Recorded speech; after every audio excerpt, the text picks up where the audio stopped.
Si quieres grabar vídeos, estoy seguro de que te han dicho que tienes que grabar en log. Así le vas a sacar el máximo partido a tu cámara y solo tienes que exponer a +1,7.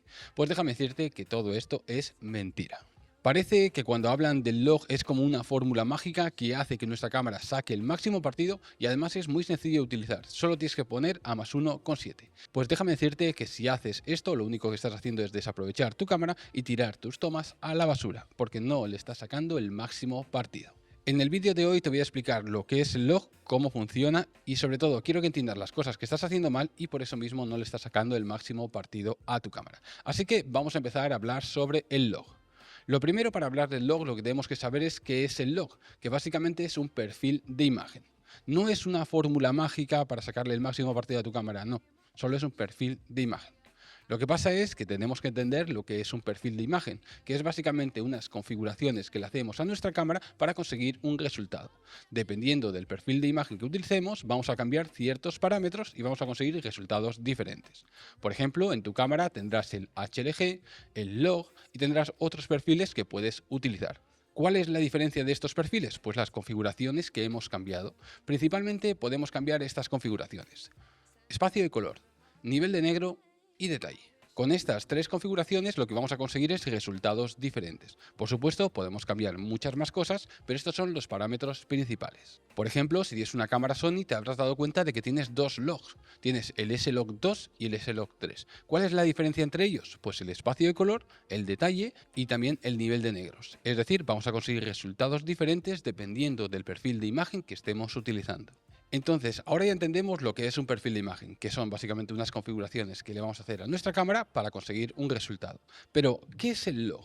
Lo primero que tienes que saber es que el log básicamente es una curva logarítmica, que lo que hace es retiene información en ciertas áreas para poder preservar esa información y luego aprovecharla en postproducción. Dependiendo de la cámara que tengamos, tendremos un logarítmico diferente. Por ejemplo, podemos tener en Sony el S-Log, es decir, Sony Log. Luego tenemos, por ejemplo, el V-Log, que es de Panasonic. Tenemos el Z-Log o tenemos el C-Log, que es el de Canon. Es decir, dependiendo de la cámara que tengamos, tendremos un logarítmico diferente. Pero que tengan nombres diferentes no significa que funcionen de diferente manera. Todos los logarítmicos son iguales, o al menos se tratan de la misma forma. Por supuesto, cada uno de ellos nos va a dar un resultado diferente, porque tiene unas configuraciones diferentes. Pero tenemos que saber que todos los logarítmicos funcionan de la misma manera, tienen el mismo sistema y sobre todo se exponen de la misma forma. Es decir, este vídeo te sirve para Sony, para Canon, para Lumix o cualquier otra marca, porque estamos hablando de logarítmicos. Y ahora te puedes estar preguntando, pero Marco, ¿para qué sirve un logarítmico? ¿Por qué debería de grabar el logarítmico? Mirad, es muy sencillo. Lo único que hace un perfil logarítmico es retener una cantidad de información mayor para que luego podamos aprovecharlo. Es decir, la principal ventaja que tenemos al grabar el log es poder preservar más información y luego aprovecharlo en postproducción. Por ejemplo, lo que vamos a hacer es grabar un espacio de color mayor, como por ejemplo los Gamut, y luego lo vamos a convertir en Rec 709. ¿Para qué vamos a hacer eso? Para tener mayor color, mayor versatilidad y luego poder exprimir el proceso de color. Como vemos, no es ninguna fórmula mágica ni nada de eso como nos lo pintan. Básicamente es un perfil de imagen que lo que hace es retiene mucha información y luego, con esa información, lo que vamos a hacer es reducirla para sacar el resultado que nosotros queremos. Una vez hemos entendido lo que es un perfil de imagen y lo que es el log, tenemos que entender algo clave y es que todas las marcas funcionan de la misma manera. Por supuesto, los resultados que vamos a conseguir va a ser diferente. Vamos a utilizar diferentes configuraciones. Como hemos dicho, un perfil de imagen lo único que cambia es básicamente la nitidez, el nivel de negros y el espacio de color. Por supuesto, tenemos más funciones, pero quédate con estas que son las más importantes. Por eso mismo, si grabamos con una Sony en S-Log 3, vamos a conseguir un resultado y grabamos la misma escena con una Canon, por ejemplo, en C-Log 2, lo que va a pasar es que vamos a conseguir resultados diferentes. Los colores van a cambiar, el nivel de negro va a cambiar, pero básicamente porque son configuraciones, no es nada más. Como hemos dicho, cada fabricante va a tener su logarítmico, pero tienes que saber que todos funcionan de la misma manera y se exponen de la misma manera. Estoy seguro de que has escuchado alguna vez que tienes que exponer a +1,7 y cosas de estas. Eso básicamente es una chapuza y te voy a explicar por qué. Lo primero que tenemos que entender para entender que esto no está bien hecho es básicamente entender que la fotografía y el vídeo se parecen mucho pero no son lo mismo. Por ejemplo, tenemos muchas funciones que nos sirven para fotografía y vídeo, pero en este caso la exposición es totalmente diferente. No exponemos de la misma forma en fotografía y en vídeo. ¿Por qué no exponemos de la misma forma? Porque tenemos formatos diferentes. En fotografía vamos a tener ciertos formatos que nos van a dar más versatilidad. Por ejemplo, las fotografías las vamos a poder hacer en 12 o 14 bits y aparte vamos a poder trabajar en RAW. En cambio, en vídeo normalmente trabajamos en archivos comprimidos, como el H264 y H265. ¿Esto qué quiere decir? Que la información está comprimida y nosotros tenemos que trabajarla de la mejor forma posible. Aparte, normalmente grabamos en 8 o 10 bits, es decir, la cantidad de información de color que tenemos es menor. Por eso mismo, en vídeo siempre tenemos que trabajar de la forma más fiable posible y en fotografía podemos ser más creativos, porque tenemos más margen de error. Una vez que entendemos esto, vamos a entrar en la herramienta. Cuando te dicen que expongas a +1,7, te dicen que utilices el exposímetro. El exposímetro tenemos que saber que es una herramienta que mide la luz que rebota en los objetos. Es decir, dependiendo de los objetos que tengamos en nuestra imagen e incluso su color, vamos a tener más o menos valor. En fotografía puede ser interesante el exposímetro porque con el flash podemos medir si estamos un paso por encima o un paso por debajo, pero en vídeo no es así. En vídeo tenemos que saber exactamente cuánta luz tenemos en cada parte de nuestra imagen, ya que luego en postproducción puede ser que no lo podamos solucionar y, por ejemplo, si nosotros, a ver, si me fijo por aquí, mira, por ejemplo, las luces que tengo por aquí, si yo llego a unos valores lumínicos, puede ser que luego no lo pueda recuperar. Esto en fotografía no pasa, ya que si yo trabajo en RAW, seguramente las luces que tengo en la parte esta, o las que tengo por aquí, si me paso, las puedo recuperar. En vídeo no es así. En vídeo necesitamos saber exactamente cuánta luz tenemos en esta parte de aquí, en esta parte de aquí, en esta parte de aquí, en esta parte de aquí, y así es como vamos a exponer nuestras imágenes. Si nosotros, por ejemplo, exponemos a +1,7, lo que puede pasar es que tengamos zonas muy claras, como por ejemplo las iluminaciones se hayan explotado, hayan llegado al blanco puro, y estas partes negras lleguen al negro puro. ¿Qué es lo que pasa? Que al tener un archivo comprimido no podemos recuperar esa información y aparte se nos rompe la imagen. Como decimos, si esto fuese una fotografía, pues lo podríamos recuperar. Podríamos hacer máscaras, etcétera, pero en vídeo no es así. En vídeo tenemos que ser lo más fiables posible. Por eso mismo no se utilizan herramientas como el exposímetro, porque no son nada fiables. Yo lo que tengo que saber es exactamente la luz que tengo en cada parte de mi imagen. Es más, por ejemplo, tengo que medir las pieles y tengo que medir la luz que tengo en las altas luces, como por, a ver, un momentito, por aquí, y lo que tengo por aquí abajo, porque son totalmente diferentes.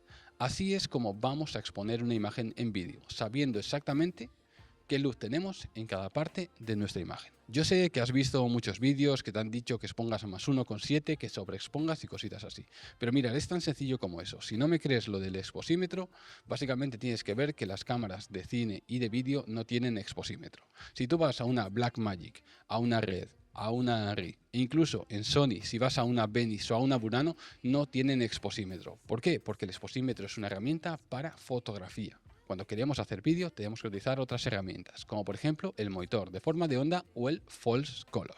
Estas herramientas sí las podemos utilizar para vídeo porque nos dicen exactamente los valores lumínicos que tenemos en nuestra imagen. Tenemos que entender que la exposición es poner una cantidad de luz en nuestra imagen, tenemos que medir cada parte de la imagen y saber qué luz tenemos, para así medir los ratios de contraste, los niveles de blancos y negros y sobre todo saber qué valores IRE tenemos en cada parte. Yo sé que a muchos os ha explotado la cabeza ahora mismo porque pensabais que solo poniendo 1,7 ya tenías tu imagen resuelta. Pero no, para hacer las cosas correctamente en vídeo y sobre todo conseguir el resultado más profesional posible, tenemos que medir cada parte de nuestra imagen. Por ejemplo, exponer a +1,7 una situación como esta, que es totalmente oscura, que yo voy de negro, etcétera, sería inviable.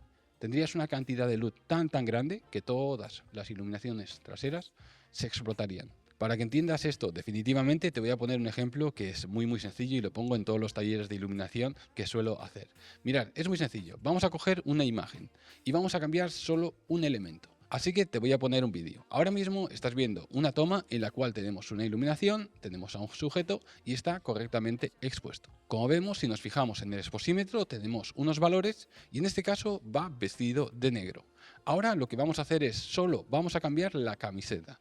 No vamos a cambiar nada más, ni la iluminación ni los ajustes de cámara. Lo único que vamos a cambiar es la luz que rebota en los objetos. Es decir, vamos a cambiar un objeto, que es la camiseta, y como estamos viendo, lo que pasa es que el valor del exposímetro ha cambiado. No hemos cambiado nada. Ni la piel ha cambiado, ni ha cambiado el sujeto, ni ha cambiado la iluminación, ni ha cambiado el set. Lo único que se ha cambiado es la camiseta, que en este caso, en vez de ser negra, es blanca. ¿Qué es lo que pasa? Que una camiseta blanca rebota mucha más luz. Entonces el exposímetro lo que entiende es que hay mucha más luz en toda tu imagen. Si volvemos a poner el jersey en negro, vemos que el exposímetro cambia. Es decir, en una misma situación, con una misma iluminación, el mismo sujeto y todo lo mismo, solo cambiando un objeto, puede ser que tengas más o menos luz. Y ahora es cuando yo te quiero hacer una pregunta. ¿Cuál de los dos está correctamente expuesto? Pues tienes que saber que los dos están correctamente expuestos, porque no nos hemos fijado en el exposímetro. El exposímetro a nosotros nos da absolutamente igual. Si pone +1, +2, +3, nos da absolutamente igual. Lo que nosotros hemos tenido que hacer para medir esta imagen es fijarnos en el false color y también en el monitor de forma de onda. Porque si nosotros hubiésemos expuesto con el exposímetro, ¿qué pasaría? Que no sabríamos si está bien o mal expuesto, porque depende de la camiseta que estemos utilizando. Por eso mismo no tenemos que utilizar este tipo de herramientas y tenemos que conocer lo que estamos haciendo. Lo que pasa es que nos parece que todo lo que es vídeo, etcétera, a día de hoy es como muy fácil. Todos nos lo pintan muy fácil. Tú te compras una cámara buena, pones a +1,7, logarítmico, le pasas un LUT y ya está. Tenemos que entender que estamos en un sector muy técnico y cuando estamos hablando, por ejemplo, de crear sets, iluminaciones, etcétera, todas esas teorías básicas que nos cuentan no sirven de nada. Por supuesto, para grabar en la calle las puedes utilizar, porque directamente grabar en la calle básicamente es lo más sencillo del mundo. Pero si tú te metes en un entorno más profesional como unos sets, iluminaciones, etcétera, te darás cuenta de que toda esa parafernalia que nos cuentan como si fuese una fórmula mágica no te va a servir de nada. Por eso mismo yo explico las cosas para que entiendas lo que estás haciendo, para que entiendas todo el funcionamiento, porque para mí es lo más importante, entender lo que estoy haciendo para conseguir los mejores resultados. Ahora ya sabemos lo que es un perfil de imagen, un logarítmico, por qué no tenemos que utilizar el exposímetro y aunque esta parte no la iba a meter en este vídeo, vamos a continuar y te voy a hablar sobre por qué no estás sacando el máximo rango dinámico de tu cámara. Cuando vemos un vídeo de YouTube nos dicen que grabar en logarítmico nos va a dar el mayor rango dinámico, pero ¿qué es el rango dinámico? El rango dinámico básicamente es la información que tenemos en las altas luces y en las sombras. Dependiendo de ese rango dinámico, vamos a conseguir más información en la parte superior, es decir, en los blancos, y en la parte de abajo, es decir, en los negros. Si tu cámara tiene mayor rango dinámico que otra cámara, lo que quiere decir es que conserva más información en la parte de arriba y en la parte de abajo. Eso es el rango dinámico, es decir, la preservación de blancos y negros y toda la escala de grises. Una vez entendemos lo que es el rango dinámico, tenemos que entender lo que son los pasos de rango dinámico. Estoy seguro de que alguna vez has escuchado, mi cámara tiene 14 pasos de rango dinámico, 15. Ya, pero ¿esto qué es? Esto quiere decir que desde la zona más blanca a la zona más oscura tienes 15 pasos de grises, los cuales puedes preservar. Algo muy importante que tienes que saber es que esos 15, 16, 20, 50 pasos de rango dinámico que te promete tu fabricante que vas a tener son dependiendo de las configuraciones que utilices. Es decir, no por grabar el log siempre vas a tener 14 o 15 pasos de rango dinámico. Va a depender del ISO que estés utilizando. Algo muy importante que tienes que entender es que el ISO ya no forma parte del triángulo de exposición. Por ejemplo, cuando nos enseñan en fotografía a exponer, nos dicen que tenemos apertura, velocidad de obturación e ISO. En vídeo también podemos utilizar estas tres herramientas, pero tenemos que saber que el ISO es el más importante de todo, porque va a dictaminar el rango dinámico que tenemos en nuestra imagen, la textura y sobre todo la calidad de imagen. No entender esto lo que va a hacer es que utilices ciertos ISOs que son incorrectos y no saques el máximo partido a tu cámara. Mira, te lo voy a explicar muy sencillamente, ¿vale? Normalmente cuando lo explico la gente se queda alucinando. Mirad, algo que tenemos que entender es que tenemos diferentes ISOs y no estoy hablando de valores, no de ISO 100, 200, 400, etc. Lo que estoy hablando es de ISO mínimo, ISO base, ISO nativo dual. En fotografía no tenemos todo esto, pero en vídeo sí. En los últimos años se ha hecho muy conocido el ISO nativo dual, pero me da la sensación de que la mayoría de personas no saben ni lo que es, porque piensan que el ISO nativo dual es donde mayor rango dinámico van a conseguir y aparte donde menor ruido vas a conseguir. Mirad, no, esto no es así. Es más sencillo que todo eso. Y hay una equivocación muy grande, sobre todo en el entorno amateur.